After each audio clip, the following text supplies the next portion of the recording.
Hey y'all, it's Natalie, and today I am joining my friend Sarah Scraps.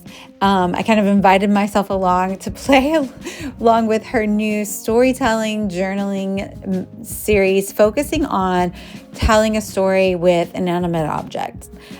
So I have 4 little phones cut out right here, and I did cheat a little bit. That picture of Heath, he's in it, but he's very teeny tiny and you can't see him. The other pictures are phone screenshots or a picture of his phone, and I'm telling a story about how he got his first phone and just some unexpected things that arose with dealing with giving a kid his first phone. So come along with me. I actually really love this page. I'm trying to figure out the background paper. I have these 2, both are from Echo Park, I think, but I go with the smiley from Have a Nice Day. Kind of reminiscent of emojis, right? And then that Isabella Boulevard black sheet of paper.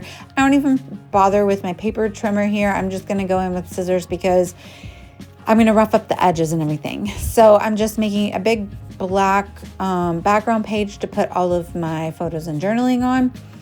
And then I decided it needs a white background to help it pop off of the smiley face page. And I have this die from Waffle Flower Crafts. We did a collab with them with Spiegel Mom Scraps like a while back. And I got this really cool, it's a phone die, and it has like a few different inserts, and you can do like a screen from Instagram. But I'm just mostly just using the base and the outline, so it looks like a little phone. I decided that one of the edges needed something fun. So I used my notebook paper border punch to cut out the top of this Bella Boulevard paper, and I'm going to rough up the edges. I'm going to set it on top of this white sheet, and then I'm going to flip it so that the notebook paper edges are at the top. And I love the way that looks.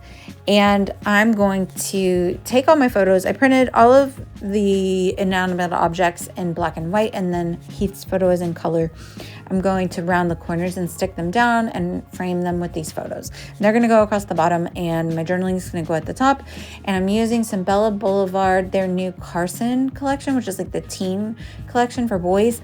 And you can see that over on the right. And that inspired the blue color. So a lot of the pieces that I pulled out, including the phone, were this royal blue. So I decided to run with that, and I made like the outline of my photos blue, or not the photos, the outline of those phones blue. And then I'm going to do my alphas with a blue background. So the alphas are going to be text me. I realized my journaling I had printed too big, so I printed a little bit smaller to fit up at the top. And I'm just layering 2 of these cutouts from the Tim Holtz August or fall cherry box alphas. Right here in the middle, it's going to be text me. Along with that die, it had the little thought bubbles or the little message bubbles or whatever. So I'm going to use those in a few places around the page as well. I'm kind of rushing through this so I can read the journaling to you, because this is about journaling. And so I hope that you are getting some tips for how to include large pieces of journaling on your page, along with just story spark ideas. If you have screenshots or funny stories that you send about your kids to your friends or your family, use those in your scrapbooking. I think that those make your scrapbooking a lot more interesting than just like throwing, oh, look at this cute picture of my kid on the page. I know my kids think it's funny, and they love to look back and read stories of themselves. So I'll read this really, really quick. When Heath started 6th grade, he received his first cell phone. We made it very clear it would be locked down pretty tight, as it was mostly for our benefit. Its purpose is for us to be able to get in touch with him and vice versa. Heath having his own cell phone came with a few surprises. Some interesting cell phone encounters I never anticipated, including using it to tattletale on his brother and send photographic evidence, to send hilarious memes and perfect context and timing, parentheses, proud mom moment, send snarky backtalk texts, and to text chain text messages to other kids, to which we immediately had to put a stop. Once middle school started getting more social, there were huge group chats to which he was added, and he didn't know who more than half the participants were. We had to change settings to only converse with known contacts. Once access was blocked to the huge group text, he could end up with 600 unread messages within an hour. It was unreal. There's always a learning curve for trying new things, and our experiences so far have been quite manageable, thankfully. Having access to chat with our boy is nice, even if the minimal response is a GIF or a K. I also love being I love when he is not with me, but can document his own experiences and send photos my way to scrap. These are definitely new situations the prior generation could never prepare us to navigate, but we will continue to do our best.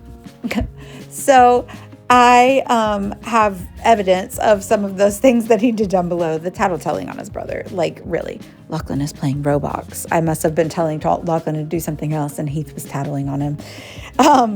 But those kids crack me up, y'all. But I was just so glad to get that story down. I'm really thankful that Sarah and I started talking about this and she sparked this idea. So I am going to try to play along with her as often as I can whenever she decides to do this. And I hope that you guys are inspired to do some storytelling as well. I did ink up the edges of the papers and this journaling text with that blue. And so I thought that it helped bring out the blue in the die cuts as well as the blue that I put around the phone and kind of bring it into play with the background paper and the journaling there. And I just printed this out on like an 8.5 by 11 piece of paper and then trimmed it down. I do this quite often with a big story.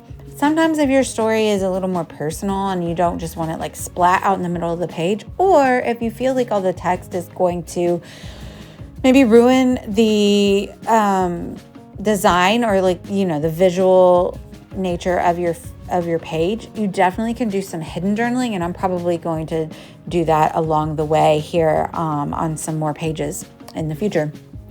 But I had to use those Crocs. The kid wears Crocs all the time.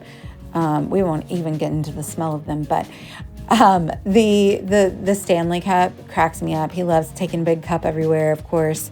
All the little Wi-Fi bits. Of course, he has a cell phone. He doesn't have to have Wi-Fi now, but all these kids are always trying to get on Wi-Fi because I think they think it makes the phone faster. But at the end, you'll see me kind of wavering, thinking I need to add more because, I'm a more is more kind of girl. But I end up not. I could have added some sequins. I didn't want to add splatter. I got a lot going on the page, and I wanted the focus to be on the story. And so I just thought, let's keep up with the fun die cuts and let that be. I did pop some of them up on some foam tape, but otherwise I didn't feel like it needed any sequence. Like I said, it's got a lot going on. We got a lot of die cuts. We got a really busy smiley face background. And again, we don't want to lose sight of the story. So I hope you have enjoyed this page. If you have found me from Sarah's page, I'd love it if you'd like and subscribe. Sarah has an amazing page for you over there today. So definitely check her out if you did not come from there and go see what she's got going on. And let me know what you think, and let me know your funny stories or things that you've caught your kids doing that you would have never thought about on their phone. I will tell you what about technology. They will figure out real quick how to use it. For example, we have an Alexa as well. I can't tell you how often I have them asking her how to do their math problems. Come on, guys. Wait, this defeats the purpose of homework. I don't know. It is pretty smart though, right? Because let's be real. I don't have to do the math and I'm an adult. So maybe they're on to something. Thank you guys so much for watching. Y'all have a great weekend. Bye, y'all.